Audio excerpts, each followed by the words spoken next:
흔히 이 에베소서를 교회론, 교회에 관한 책이라고, 성경이라고 이렇게 부릅니다.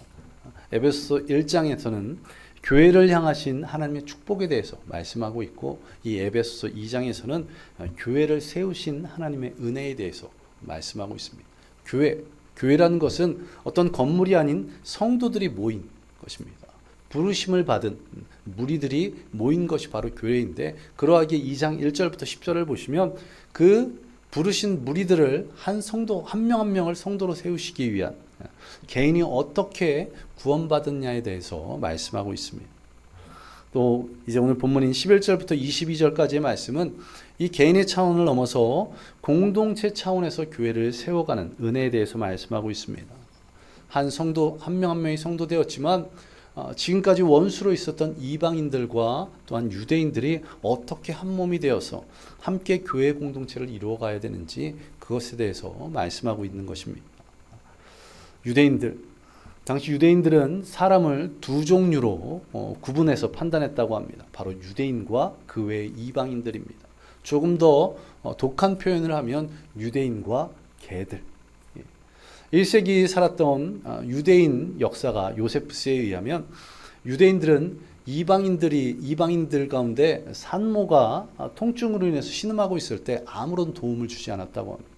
지금 생각하면 깜짝 놀랄 일이죠. 가장 보호해야 할 대상 중에 하나인 산모가 어떤 이유인지 몰라서 고통 가운데 있는데 그것을 그냥 방치하다니, 생각할 수 없는 일입니다. 그런데 유대인들의 가치관은 지금의 우리와는 달랐던 것입니다. 이방인 산모를 도와주면 어떻게 됩니까? 이방인이 한 명이 태어나게 되는 겁니다. 그리고 이방인의 삶이라는 것은 하느님 앞에서 저주받은 삶이기 때문에 이방인이 한 명 더 태어나는 것이 그들에게는 아무런 의미가 없어 산모가 고통 가운데 있어도 아무런 도움을 주지 않았다고 합니다. 이에 비해서 당시 로마가 제국이 지배를 하고 있었지만 헬라 문화의 상황이었기 때문에 헬라 사람들이라고 표현하는데요. 헬라인들은 사람들을 또 두 가지로 구분했습니다. 헬라인과 야만인. 헬라 문화권 외의 사람들은 야만인으로 여겼습니다. 자, 이런 헬라인과 이런 유대인들이 함께하면 어떤 일이 벌어질까요? 유대인들은 헬라인을 개들로, 헬라인은 유대인들을 야만인들로 여긴다는 것입니다. 그런데 놀라운 것은 예루살렘 교회를 제외한 다른 수많은 지역에 있었던 교회들이 다 이런 헬라인들과 유대인들이 함께 모여서 교회를 이루어갔다는 것입니다. 어떻게 이렇게 서로를 야만인과 개들로 여기는 사람들이 함께 교회 공동체를 이룰 수 있었을까요? 바로 예수 그리스도로 말미암았기 때문에 그렇습니다. 예수 그리스도로 인해서 불가능이 가능케 되어졌던 것입니다. 예수 그리스도의 보혈의 피로 말미암아 멀리 있었던 자들이 가까워지게 되었고, 주님의 그 보혈의 은혜로 말미암아 막힌 담이 허물어졌고, 또한 율법을 폐하시고 또 이방인과 유대인을 한 몸으로 화목케 하신 그런 예수 그리스도로 말미암아 유대인들과 헬라인들이 한 몸을 이루고 한 가족을 이루어서 교회 공동체를 세워갔던 것입니다.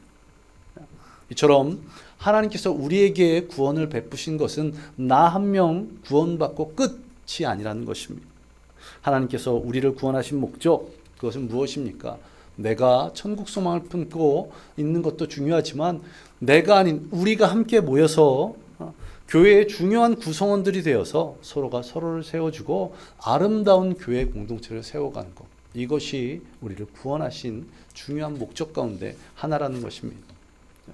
그러므로 성도 개개인은 홀로가 아닌 함께라는 것을 잊지 않는 저와 여러분 되시기 바랍니다. 우리는 홀로 우리 교회를 세워가는 것이 아니라 함께 교회 공동체를 이루어가야 하는 것입니다.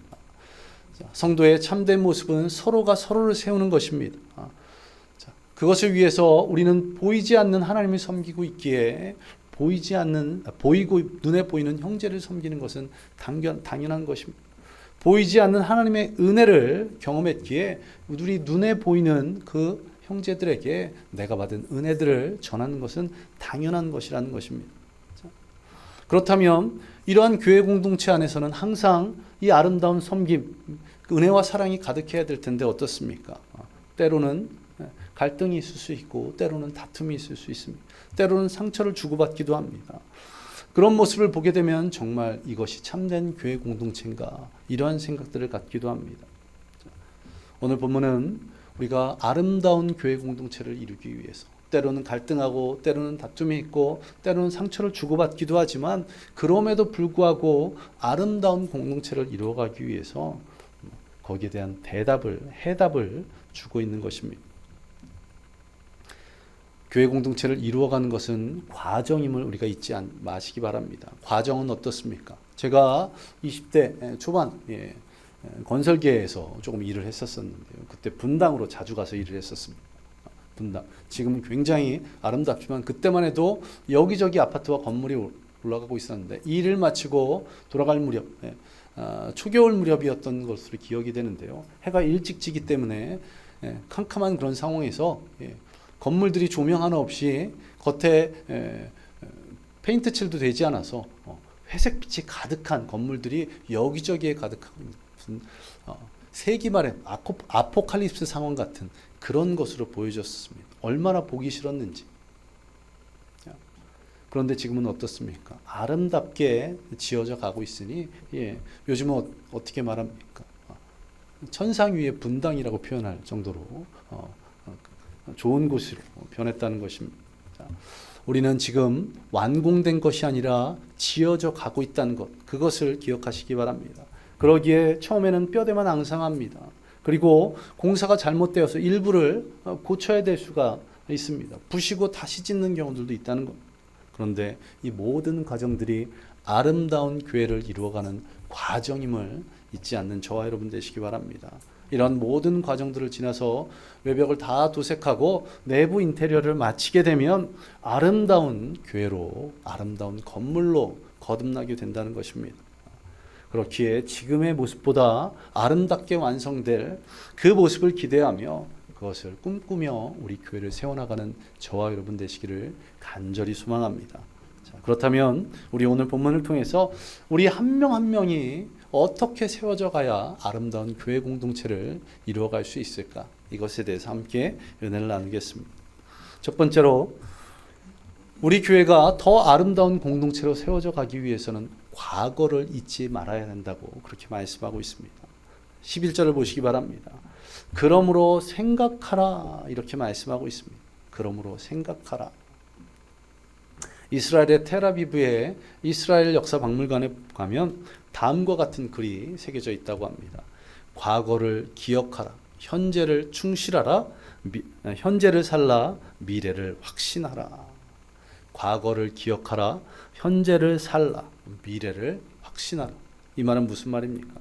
과거를 잊어버리면 현재를 충실하게 살아갈 수 없고 현재를 충실하게 살아가지 못하면 미래도 없다는 것을 그것을 말하고 있습니다. 성경에서도 계속해서 과거를 기억하라고 말씀하는 그런 구절들이 있습니다.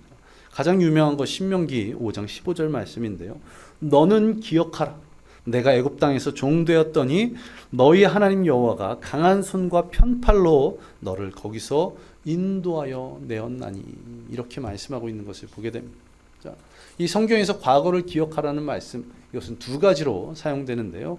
먼저 자신의 부끄러운 과거, 연약했던 과거, 상처 많았던 과거 이런 것들을 기억하는 것입니다.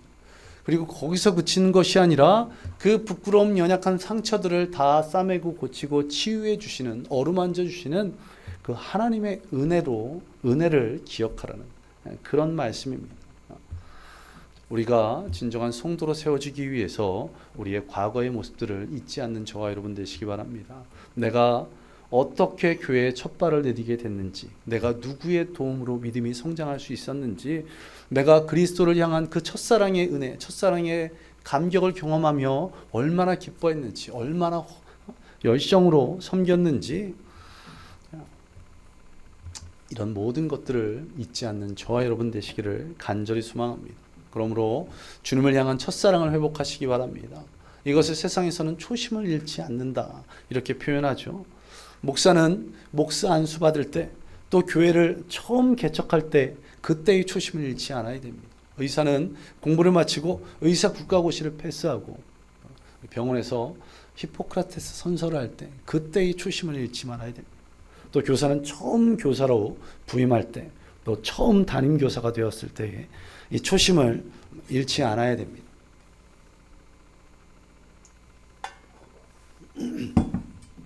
우리 성도들은 구원의 확신을 얻고 침례를 받았을 때의 그 감동을 잊지 않아야 되고, 또한 처음 성령 충만함을 체험하고 불같이 헌신했을 때의 그 첫사랑을, 그 초심을 잊지 말아야 한다는 것입니다. 이처럼 과거를 잊지 않는, 초심을 잃지 않는, 첫사랑을 회복하는 저와 여러분 되시기를 간절히 소망합니다. 이를 통해서 여러분 각자가 매주 더 믿음의 사람으로 변화되고, 또한 그것을 통해서 우리 교회가 매주 더 좋은 교회가 되기를 간절히 소망합니다. 그리고 그런 변화를 통해서 우리가 날마다 더 아름다운 교회로 우리 교회를 세워나가는 그러한 은혜가 있기를 간절히 소망합니다. 아멘. 두 번째로, 우리 교회가 더 아름다운 교회로 세워지기 위해서 우리 성도 모두가 한 몸을 이루어야 한다고 성경은 말씀하고 있습니다. 14절부터 보시면, 그는 우리의 화평이신지라 둘로 하나를 만드사 원수된 것 곧 중간에 막힌 담을 자기 육체로 오시고 법조문으로 된 계명의 율법을 폐하셨으니, 이는 이 둘로 자기 안에서 한 세 사람을 지어 화평하게 하시고 또 십자가로 이 둘을 한 몸으로 하나님과 화목하게 하려 하십니다. 원수된 것을 십자가로 소멸하시고. 계속해서 말씀하고 있는데, 앞서 말씀드렸던 것처럼 이 에베소 교회를 이루고 있는 성도들은 유대인들과 이방인들, 서로 계라고 서로 야만인이라고 생각했던 그들이 함께 모여서 한 몸을 이루었습니다. 어떻게요? 바로 예수 그리스도로 말미암아. 주님께서 이방인과 유대인 사이에 막힌 담을 하셨다고 말씀하고 있습니다. 또한 둘을 한 세 사람으로 지어서 화평하게 하셨다고 그렇게 말씀하고 있습니다. 또한 원수되었던 것을 십자가에서 피 흘리심으로 모두 소멸하셨다고 그렇게 말씀하고 있습니다. 그런데 하나님께서 피값을 주고 허무신 그 벽을 다시 쌓아놓는 경우가 있습니다.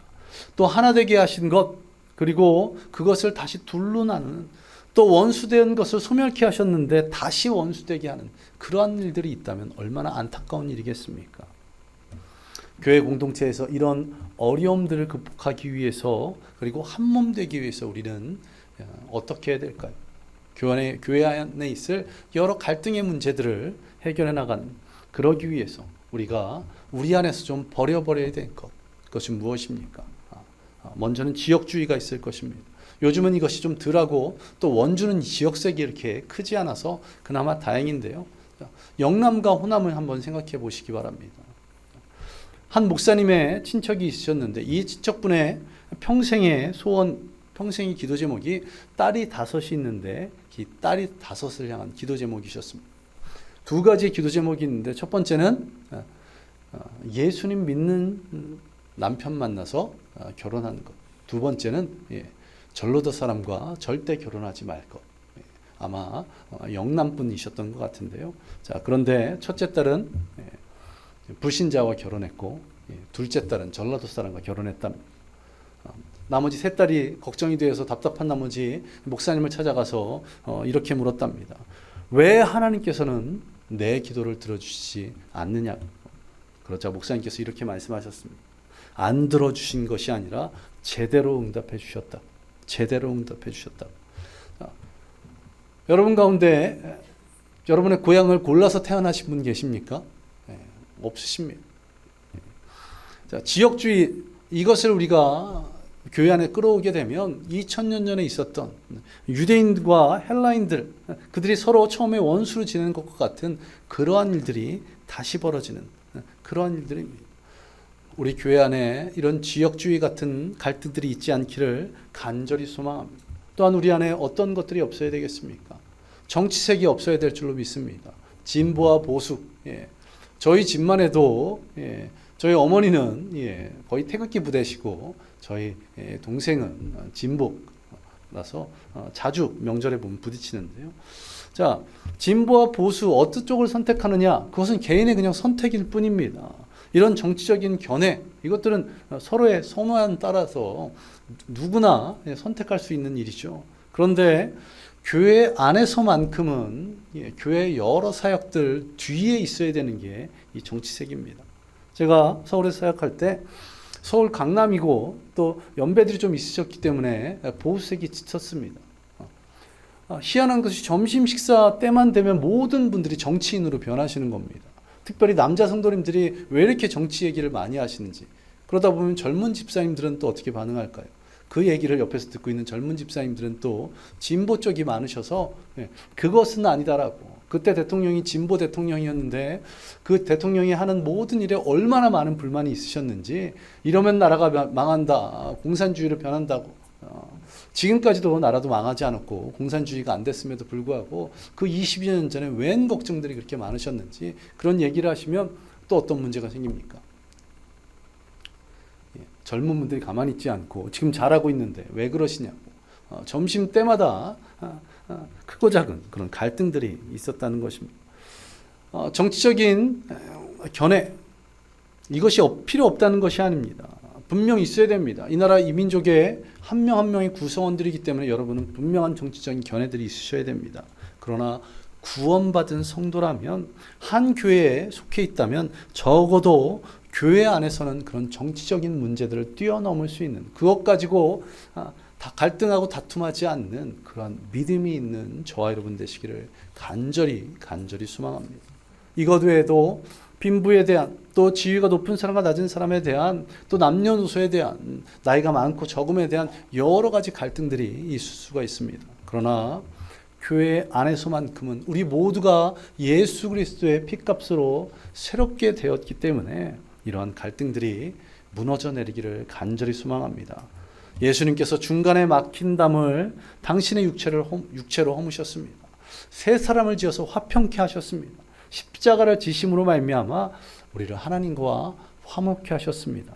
이런 예수님의 십자가 희생을 무의로 돌리는 것이 아니라 그것을 감사하며 우리가 한 몸을 이루어가는, 세상의 모든 생각과 견해들, 여러 지역과 갈등들, 이런 모든 것들을 뒤로하고 믿음으로 한 몸을 이루는 저와 여러분 되시기를 간절히 소망합니다. 그렇게 우리가 한 몸, 한 지체를 이루어갈 때 우리 교회가 매주 더 아름다운 교회로 변화될 줄로 믿습니다. 그리고 마지막으로 아름다운 교회 공동체를 세우기 위해서 우리 모두가 가족의식이 있어야 됩니다.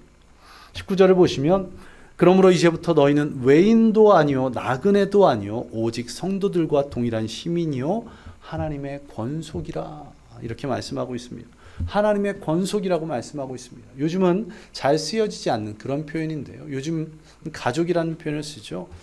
자, 가족은 아버지, 어머니, 또 누나, 형, 동생으로 구성되어 있는데, 이 권속이라는 말은 이 가족만을 의미하는 것이 아니라 그 집안 안에 있는 모든 자들. 과거는 계급사회였기에 각 가정마다 노예들이 있었습니다. 또 일하는 사람들이 있었습니다. 이 모든 사람들을 다 함께하는, 교회로 이것을 적용한다면 우리 교회 모든 구성원들, 새가족이건 교회 중직자건 상관없이, 어린아이건 나이 많으신 분 상관없이 우리 모든 교회 구성원들이 한 가족이라는 것, 이것을 잊지 않는 저와 여러분 되시기를 간절히 소망합니다. 15절을 보시면, 법조문으로 된 계명의 율법을 폐하셨으니 이 둘로는 자기 안에 한 세 사람을 지어 화평하게 하셨다고 이렇게 말씀합니다. 하나님께서 한 세 사람을 지으셨다는 겁니다. 이 말씀 무엇입니까? 십자가의 피 흘리심으로 말미암아 인간과 인간 사이에 있는 담을 허시고 한 세 사람을 지으셨는데, 이것은 무엇입니까? 새로운 공동체를 만들었다는 것입니다. 이 한 세 사람, 이것은 한 개인을 의미하는 것이 아닙니다. 쉽게 말해서 하나님께서 우리를 새로운 사람으로 새롭게 변화시켜 주시고 그것을 통해서 모여서 한 교회를 이루게 하셨다는 겁니다. 앞에서 말씀드렸지만 교회는 건물이 아니라고 말씀드렸습니다. 교회는 사람입니다. 성도들의 모임입니다. 나의 출신, 과거, 어떤 능력에 관계없이 하나님께서 우리를 예수 그리스도의 피로 새로 한 세 사람을 만들어 주셨습니다. 그리고 그런 자들이 모인 곳이 바로 교회라는 것입니다. 한국 교회에 어쩔 수 없는 그 안타까움들 가운데 하나가 무엇이냐면, 복음이 전해지고 얼마 되지 않아서 일제강점기가 되었다는 겁니다. 일제강점기에는 탄압으로 말미암아 어떤 공동체, 모임, 이런 것들이 굉장히 어려웠습니다. 그러다 보니 한국교회의 영성은 공동체의 영성이 아니라 개인 영성에 집중될 수밖에 없는 그런 상황이었습니다. 그러다 보니 개인 영성이 조금 극단으로 가게 되면 나만 은혜 받고 나만 축복받으면 된다는 그런 식의 신앙으로 변질될 수 있습니다. 그러나 이것은 하나님께서 우리를 구원하신 구원의 목적이 아니라는 것, 이것을 잊지 마시기 바랍니다. 앞서도 말씀드렸지만 하나님께서 우리를 구원하신 목적, 그것은 각 개인의 은혜, 그들이 축복받고 구원받는 것, 그것만이 아니라는 것입니다. 한 명의 성도를 구원하여서 그 성도들이 한 사람의 그리스도인 되어서 그 그리스도인 된 성도들이 모여서 아름다운 교회를 이루어가는 것, 그것이 바로 주님께서 우리를 구원하신 목적 가운데 하나라는 것, 이것을 잊지 마시기 바랍니다. 우리 모두가 하나님의 권속이라는 것, 하나님의 자녀라는 것, 그리고 하나님의 한 가족이라는 것, 이것을 잊지 않는 저와 여러분 되시기를 간절히 소망합니다. 한 가족 되어서 서로 사랑하며 서로 은혜를 나눔을 통해서 더 아름다워지는, 매주 더 좋은 교회가 되는 우리 교회가 되기를 간절히 소망합니다. 이제 말씀을 정리하겠습니다. 우리 교회는 여러분 한 분 한 분이 모여서 세워진 교회입니다.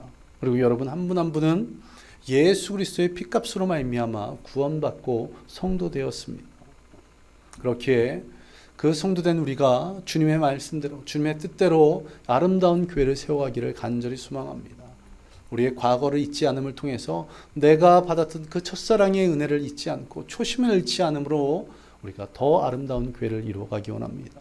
또한 우리 모두가 한 몸이고 한 지체였음을 잊지 않고 더 아름다운 교회를 이루어가기를 소망합니다. 거기서 한 걸음 더 나아가서 우리 모두가 한 가족임을 잊지 않고 아름다운 교회를 이루어가는 저와 여러분 되시기를 간절히 소망합니다. 우리 함께 기도하겠습니다. 우리 시간 기도할 때 말씀을 생각하며 우리 한 명 한 명의 성도들이 모여서 우리 교회를 이루었고, 또 우리 성도들이 주님 앞에 온전히 바로 섬을 통해서 우리 교회가 매주 더 좋은 교회로 변화되게 해달라고 기도해 주시고, 우리 교회 성도들이 과거를 잊지 않고 첫사랑을 회복하고 초심을 잃지 않음으로 말미암아 우리 교회가 더 아름다운 교회가 될 수 있도록, 우리 모두가 한 몸이며 한 지체임을 잊지 않음으로 말미암아 더 좋은 교회가 될 수 있도록, 더 좋은 교회가 될 수 있도록, 또 거기서 더 나가서 우리가 한 가족으로 서로 함께 은혜와 사랑을 나누며 더 아름다운 교회를 이루어갈 수 있도록 주님 은혜를 달라고, 주님 역사해 달라고 우리 이 시간 함께 기도하겠습니다. 기도합니다. 아버지 하나님 감사드립니다. 주님의 그 놀라우신 은혜가 오늘 우리에게 임하기를 간절히 소망합니다. 주여 부어주시고 주여 역사하여 주옵소서. 주님께서 우리와 함께하여 주셔서 아버지 귀한 일들을 이루어가는, 주님께서 우리에게 베푸신 그 십자가의 사랑으로 우리가 진정한 그리스도인으로 세워져서 우리 교회를 온전히 아름답게 이루어갈 수 있도록, 우리가 과거를 잊지 않고 그 첫사랑을 회복하여서 또 우리가 한 몸 한 지체였음을 잊지 않고, 또한 우리가 한 가족임을 잊지 않고 우리 교회를 매주 더 좋은 교회로, 더 아름다운 교회로 세워갈 수 있도록 주여 인도하여 주옵소서. 주님께서 역사하여 주시거나 우리 교회가 그런 교회 되기를 간절히 소망합니다. 우리 모든 성도들에게 과거를 잊지 않는, 또 한 지체된 한 가족된 귀한 믿음 주셔서 한 명의 그리스도인으로 온전히 세워지고 그 온전히 세워진 성도들이 모여서 아름다운 교회를 이루어갈 수 있도록 주여 역사하여 주시옵소서. 주님께서 우리에게 귀한 은혜를 베풀어 주심을 믿사오며 이 모든 것 예수님 이름으로 기도드리옵나이다. 아멘. 아버지 하나님, 오늘도 감사드립니다. 이 예배 가운데 찬양과 기도와 말씀을 통해서 우리에게 은혜를 허락하시고 또한 우리에게 귀하게 역사하시니 감사드립니다. 주님, 이 시간 말씀을 생각하며 기도했사오니 우리의 기도를 들으시고 응답하여 주셔서 우리 교회가 매주 더 좋은 교회로, 더 아름다운 교회로 하나님께 귀하게 쓰임받기 원합니다. 이 자리에 있는 모든 성도들이 한 명의 성도로 세워지고 주님의 그 보혈의 능력으로 진정한 그리스도인으로 변화되며 그것을 통해서 이들이 과거를 잊지 않고 첫사랑을 회복하며 또 서로 한 몸이며 한 지체임을 깨닫고 또 한 가족으로 살아감을 통해서 우리 교회가 더 아름다운 교회로 하나님께 쓰임받고 세상에서 선한 영향력을 미치는 우리 교회가 될 수 있도록 주여 인도하여 주시옵소서. 주님, 오늘 이 시간 예배를 통해서 이 귀한 은혜를 주셨기에 이 한 주간의 삶 가운데 또 우리가 세상에서 진정한 그리스도인으로 살아가며 또한 주님의 몸된 교회를 세워나가는 우리 모든 성도들에게 주여 인도하여 주시옵소서. 또한 주님께 예물 드립니다. 드려진 손길마다 주님께서 축복하시고 또한 그 예물을 통해서 주님의 몸된 교회가 세워지고 또 하나님 나라가 확산될 수 있도록 주여 인도하여 주시옵소서. 주님께 감사드리며 이 모든 것 예수님 이름으로 간절히 기도드리옵나이다. 아멘. 이제는 우리 주 예수 그리스도의 은혜와 무한하신 하나님의 사랑하심과 성령님의 함께하심과 충만하심이 오늘 말씀을 듣고 진정한 성도로서 살아가며 과거를 잊지 않고 한 몸 한 지체가 되고 한 가족이 되기로 작정한 모든 성도들 머리 위에 임하기를 예수 그리스도의 이름으로 간절히 축원하옵나이다. 아멘.